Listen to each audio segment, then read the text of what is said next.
Hi, magandang araw po sa inyong lahat for our first reading of the day. Today, Monday. Tingnan naman po natin kung ano po ang makikita natin sa ating first reading of the day today. I hope na napanood nyo na po ang ating mga readings. So, our first, second, third, fourth reading kahapon bago po kayo tumalon dito sa ating first reading of the day today. Okay, tingnan po natin. Pili po tayo ng 20 cards. 1, 2, 3, 4, 5, 6, 7, 8, 9, and 10. 11, 12, 13, 14, 15, 16, 17, 18, 19, and 20. Tabi lang po muna natin itong mga hindi natin napili, no? Yan.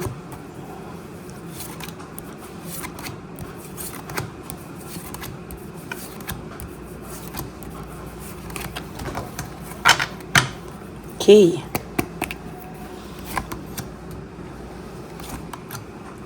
Disconnected, no? Sa totoo lang po, siya po ay disconnected sa lahat ng mga tao sa paligid niya. Maybe this person, ayaw niya po muna ng kahit anong koneksyon sa lahat. And sa nakikita ko po, ay naguguluhan po ang person na ito, whether siya po ay makikipagmabutihan pa sa ibang tao, kasi sa totoo lang po sa ngayon, siya po ay nahihirapan, ano?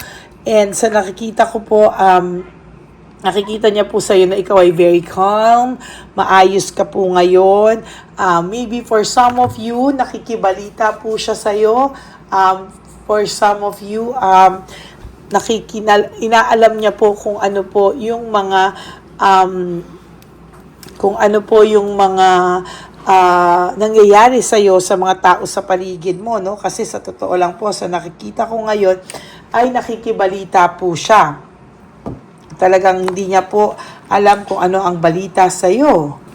Sa nakikita ko po, tuluyan po itong nakakaramdam ng lungkot, pagkabagabag sa mga, lungkot, pagkabagabag sa mga susunod na panahon sa buhay mo, no? At sa buhay niya po, no? Sa nakikita ko po ay very calm ka ngayon. Yun po ang nakikita niya, yun po ang naiisip niya, yun po ang pumapasok sa isipan niya, at siya po ay nalulungkot. There is fear of change. Playing safe lang po itong taong to, no? Parang iniisip niya po kung ano po ang pakiramdam niya sa mga oras na ito. Kung ganun din daw po ba ang pakiramdam mo, because to tell you honestly, marami pong karma ang pumapasok sa taong ito ngayon. Mabuti na lang po, no, na marami pong karma talaga ang hindi niya po maiwasan, no? Hindi niya po kayang iwasan yung mga karma ngayon na nangyayari sa kanya, because to tell you honestly, no, ang tao pong ito ay naging masyadong mayabang, no? At hindi niya po akalain na sa mga nangyayari sa buhay niya, no, ay siya po ay makakaramdam ng pagsisisi, no? Or namimiss ka po ng taong ito, kasi naman po, no, sumobra po ang yabang niya. And sa nakikita ko po talaga ay hindi niya po alam na pwede daw pala po siyang makaramdam ng pagkabagabag, no? Yung pagkabagabag pong nararamdaman ng taong ito so far ay matindi, at hindi niya po alam hanggang kailan daw po siya makakaramdam ng ganitong klaseng pagkabagabag, no? Alam niyo po, sometimes akala po ng iba sa inyo na itong taong to ay sobrang yabang lang, no? Pero hindi niyo po alam, nagtatago po siya sa ganyang pakiramdam, no? Nagtatago po siya sa pakiramdam na siya po ay hindi niya po alam kung ano po ang kanyang gagawin. Hindi niya po alam kung ano po yung nangyayari sa paligid niya ngayon. Bakit daw siya nakakaramdam ng pain, heartaches, no? At sa totoo lang po, sa nakikita ko po ngayon, siya po ay nakakaramdam talaga ng matinding pagkabagabag, no? Yung mga nararanasan niya po ngayon mga itong mga huling sandaling ito, siya po ay nakakaramdam ng too much stress, no? Minsan po hindi mo aakalain kasi parang baliwala lang sa kanya ang lahat, pero hindi mo po alam na itong taong to ay buwisit na buwisit din po sa mga nangyayari sa buhay niya, no? Mayabang siya kaya hindi mo po nahahalata, pero sad to say, no, na ang tao po talagang ito ngayon ay nakakaramdam ng too much emptiness, no? Minsan po, di ba, akala mo may pagka-narcissist ito, so feeling mo wala siyang feelings, kaya po nga siya ganyan, nagtatago sa feelings na ganyan. It's because hindi niya po matanggap na siya po ay nakakaramdam ng pagkabagabag, no? And ang tao pong ito talaga ay sasabihin ko po sa inyo, meron siyang sadness and loneliness na hindi niya po talaga maitatago, no? Yung pagtatago po ng kanyang loneliness, sadness, sasabihin ko po sa iyo na medyo mabigat talaga ang pinagdadaanan niya, no? Ayaw niya rin po na pinag-uusapan siya, nababad trip po ito, no? Ayaw niya po ng pinag-uusapan siya, ayaw niya po ng pakiramdam na naiinis siya sa mga tao na feeling na chinichismis siya, no? Because itong taong to ay ayaw niya po nung feeling na siya po ay pinagkakaisahan o bumabalik sa kanya yung mga gawa niya, no? Bumabalik sa kanya yung mga kalokohan niya, no? Na siya po mismo ang gumagawa niyan sa sarili niya. And sa nakikita ko po talaga, no, mas marami pong mangyayari pa sa person nyo sa mga susunod na panahon. Ano? Kasi kung tutuusin po, ang taong ito is talagang medyo may pagkamayabang, no? Yung dating niya, no? Sobrang yabang, and talagang ang pakiramdam niya po wala ang kahit sinong makakapagpabagsak sa kanya, no? Yun po yung malaking talagang dagok sa buhay niya. And sa nakikita ko po, there is this nagkamali po siya ng paghusga sa iyo, no? Talagang nagkamali siya, and sa totoo lang po, hindi niya po yan maamin-amin sa sarili niya, no? Na yung paghuhusga na yan, ay dyan po siya tinamaan ng lintik, no? Na yung paghuhusga niya sa iyo, dyan po siya minalas-malas, no? And sad to say, ang taong ito ay hindi nakakaramdam ngayon ng peace of mind, ano? Yan po ang wala sa kanya ngayon, and talagang yung hirap po ng pinagdadaanan nito ngayon. Kung akala mo lang siya ay maayos, but no, hindi po siya totoong maayos. Magulo po ang pinagdadaanan ng person mo sa mga oras na to, at yan po ay kasalanan niyang matindi, no? Wala naman pong ibang gumawa niyan sa sarili niya kung hindi po siya din, ano? Sometimes kailangan niya rin pagdaanan yan para matuto po siyang maling-mali ang mga ginawa niya sa sarili niya. Hindi man po talaga, kaya lang, ayan, no, talagang there's power, greed, and talagang gusto niyang ma-dominate ka, talagang gusto niya na ikaw mismo ay makaramdam ng pagkabagabag, no? And minsan, yung mga ganyang bagay, no, hindi mo talaga maiaalis, no, na makaramdam ka ng mga ganyan, ano? Pero sasabihin ko po sa iyo na ito pong mga nangyayari sa buhay mo ngayon ay dapat lang yan maranasan ng person mo. Sa totoo lang, ganyan siya kababaw. There is this separation, sadness, loneliness, no? Marami po siyang ginagawa na hindi po niya talaga akalain babalikan siya ng tadhana, no?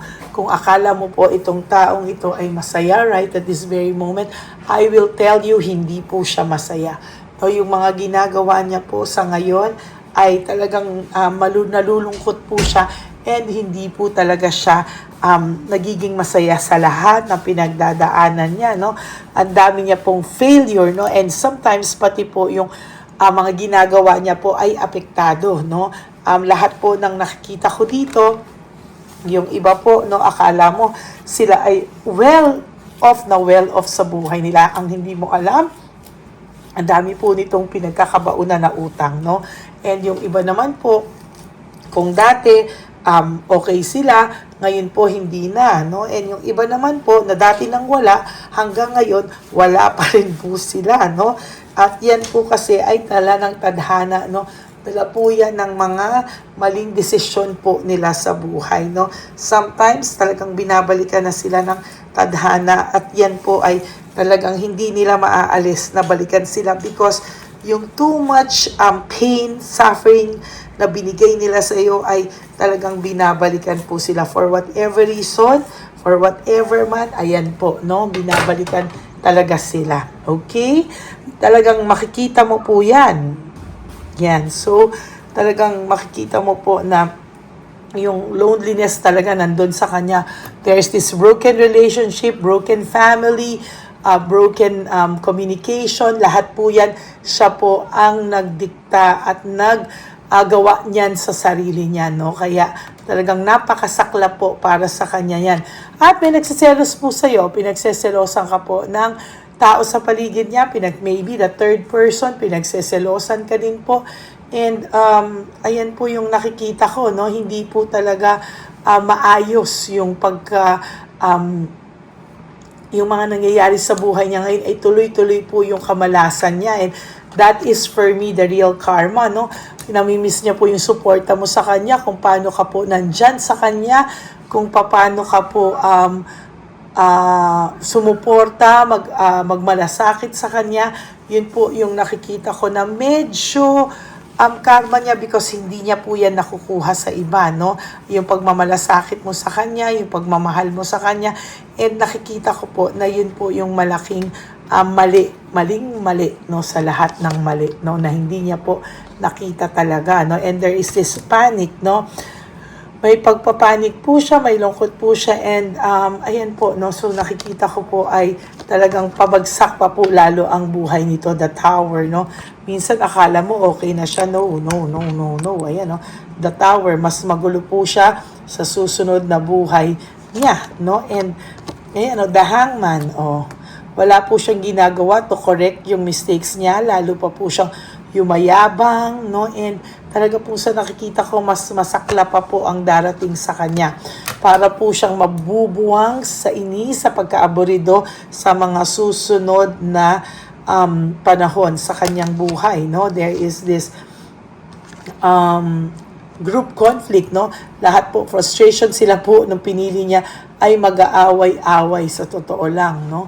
Sila po mismo ang talagang magkakagulo and talagang hindi po nila alam kung ano po yung gagawin niya sa susunod pag sila po ay talagang nagkagulo, no? Sa totoo lang po, hindi po niya alam kung paano niya lulusutan tong mga bagay na to at yan po ang nakakagulo sa kanya. Yun. So talagang sa nakikita ko po ay magulo po ang mga susunod na araw nito sa buhay niya. And sa nakikita ko po, carelessness, no? Naging very careless po siya sa mga nangyari, mga desisyon niya sa buhay. Hindi niya po talaga pinag-isipan. Now, wala po siyang direksyon. There is this lack of direction. Conflict, ayan, no? Sila na po ang mag-aaway ng taong pinagpalit niya sa iyo. Kung ano po yung ginawa niya sa iyo, gagawin niya rin po sa taong yun, or yung taong yun po ang gagawa sa kanya.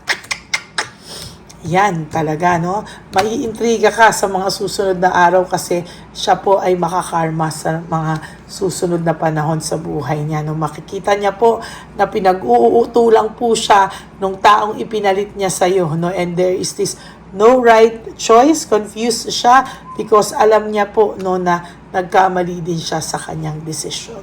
So yan po ang inyong first reading of the day. I hope na naka-resonate po kayo, and if you do, can you please give me a like and comment down below para alam ko po kung ano po ang emotions nyo right at this very moment. And for those of you who would like to have a private reading with me, you may message me po at Lady Lee Elena, that's Ladyly Elena.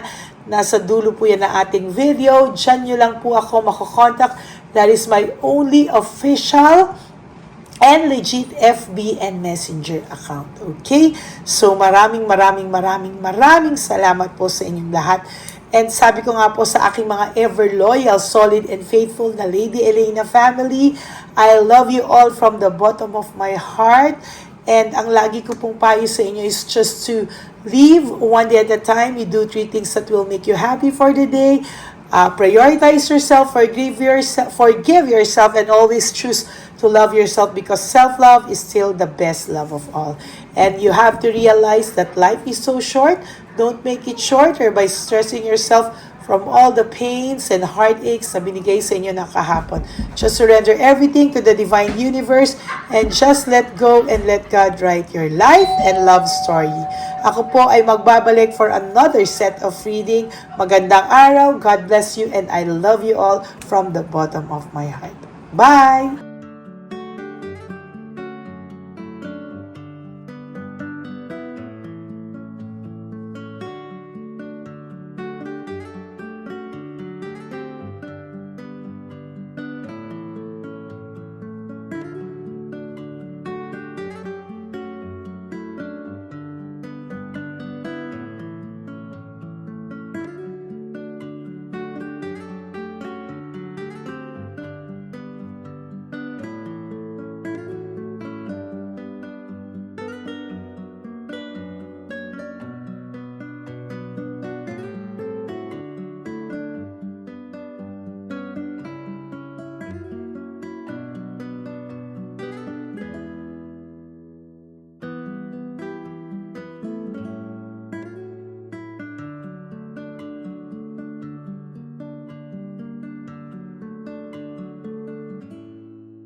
Bigay ni Papa Jesus. Sa'yo. Ito pa no. Go ahead. Pera. Wala na, that's it? Ito po pera. Ito pa pera, oh. Bigay ni Papa Jesus. Kain mo yan, ha? Wala ka ng pera dyan, ha? Okay lang kami. Para sa iyo yan, para sa iyo. Yan ang isip niya. Pagkain mo yan, ha? Saan ka pa? Bye-bye. Yung pagkain mo kunin. Bakit? Lagay mo lang po dito. Pati po. Pagka po, may bibigay lang po kami sa'yo. Bigay po ni Papa Jesus. Yan, para po sa'yo yan. Ingat po.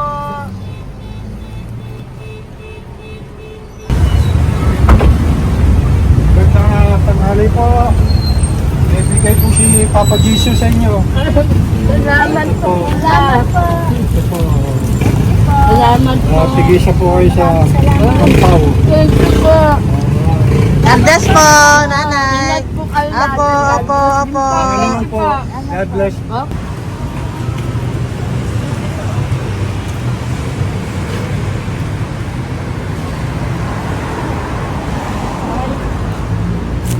ni Papa Jesus sa inyo. Maraming salamat po.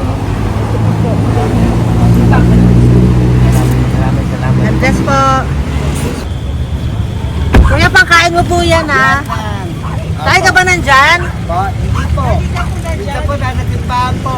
Ah! Sa music ministry.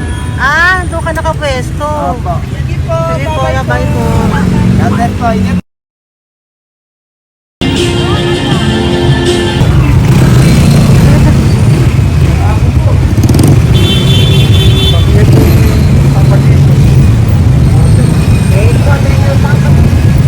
Thank you po, bye po.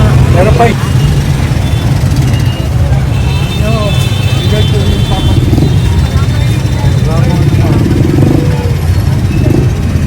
Yun.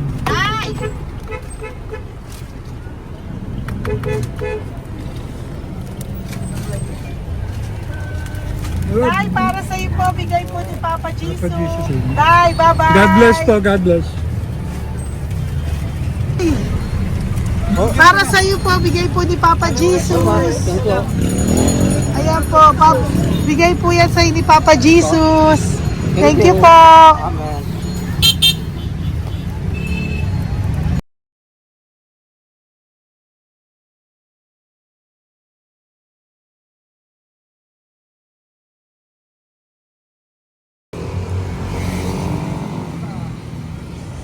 Bigay ni Papa Jesus.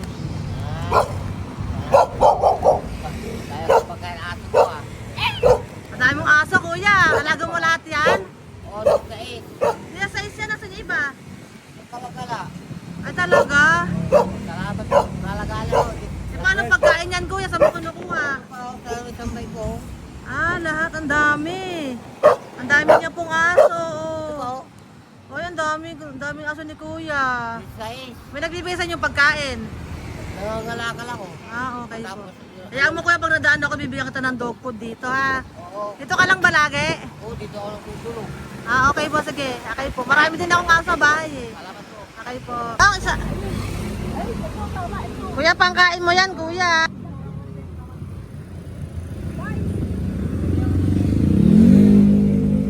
Nangangalakal ka, kuya? Sige po, thank you po. Maraming salamat, ma'am. May pagkain ka, nanay. Sa hirap ng buhay ngayon. Ba't nandito ka, nay? Tagasan ka ba? Yung arthritis ang sakit ko eh. Tagasan ka ba, nay? Sa plan, plado eh. Sa Pladway. Oo. Okay po.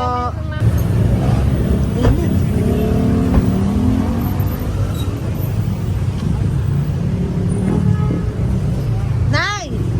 Bibigay ako sa'yo. Matandaan mo na ako. Ito. Ako po. Si tatay. Si tatay. Thank you, Nay. Bye po.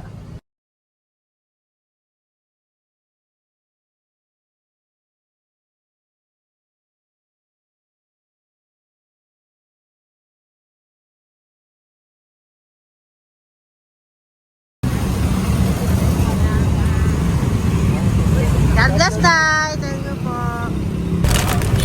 Pabigay po. Ay, bigay po ni Papa Jesus. Salamat po. Bigay po ni Papa Salamat po, Jesus. ate. Ito po, oh. Salamat po.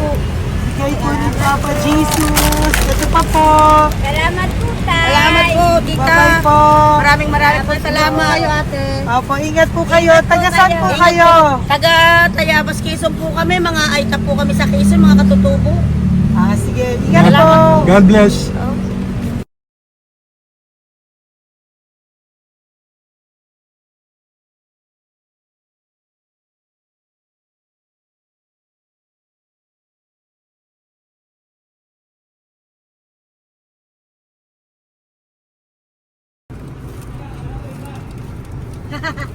Tay, Tinatawag niya bigay po ni Papa Jesus. Thank you po. Ayan po. Sobrang Ang sipag mo naman, tay. sipag niyo naman po. Kanina po kasi, taglagas ngayon, taglagas. Pang merienda niyo po yan, Sige po, ha? salamat po sa inyo. Tapos yung road bags po, Kala ko uwi sino niyo po. binubusinahan niya eh. Sige Sige po, na bye-bye po. Sige po, salamat po. Bye-bye.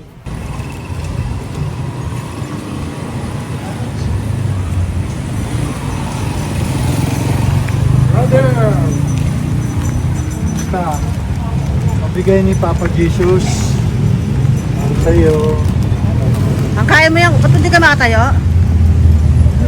Na ano ka? Ah, okay. Sige, bye-bye. Hello po! Para sa inyo po, bigay ni Papa Jesus. Thank you very much. Hindi po, bye-bye po. God bless you. Tay! Magandang hapon po. Bigay po ni Papa Jesus. Ito pa po, Tay. Para sa inyo po. Bye-bye po.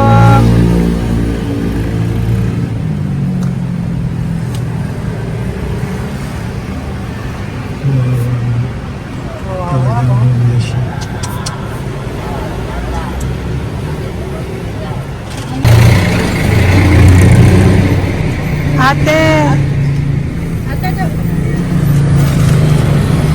Na lang, baka maano siya. Ito po, oh, bigay po sa'yo ni Papa Jesus. Ito pa po, oh, pera po. God bless po. Okay, taga saan ka po? Sige, ingat ka po, ah. Hello po, magandang hapon po. Ano po? Bigay po sa'yo ni Papa Jesus. Thank you, madam. Tsaka ito pa po, para po sa'yo. Salamat. Thank you po, ingat po. Thank you, ma'am. Sige po. Salamat. Akala ko, ma'am, bibili. Ay, hindi po, para sa'yo po yan. Bye-bye Thank you, po. ma'am.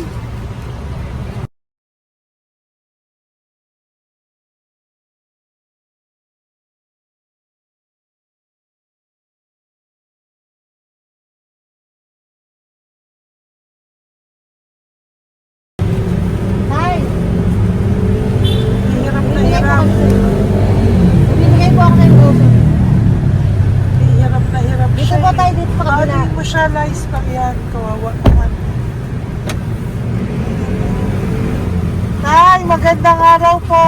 Oh Lord. Bigay po ni Papa Jesus. Ay, ito po, ano, pandagdag po. Dagdag po. Bigay po ni Papa Jesus. Thank you po. Thank you po. Kawawa naman.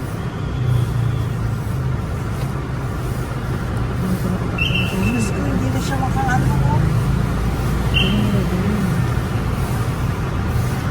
Ano?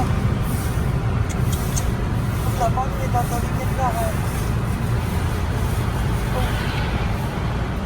Ano kami yun, narinig ko lang. Siyempre, ang bigat niyan.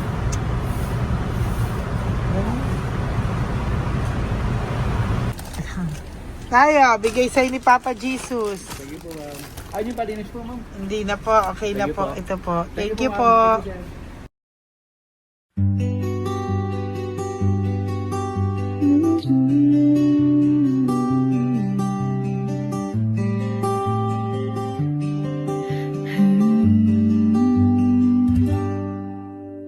Nasa panahon ako ng kalungkutan, panahon na hindi ko alam ang gagawin. Nalilito, naguguluhan, nagtatanong sa sarili, ano nga ba ang gagawin ko? Nang biglang nag-browse ako sa YouTube at biglang lumabas ang channel mo, ang mensahe na noon ay nilabas mo. Angkop sa nadarama ko. Unang beses lang dumaan ang channel mo sa browser ko. Hindi ako nagdalawang isip na hanapin ang Facebook account mo at mag-message sa'yo. Agad ka naman sumagot sa mensahe ko. Hindi ko alam ang damdamin noon, dahil parang may sumungaw sa aking pag-asa ng kaliwanagan sa dilim.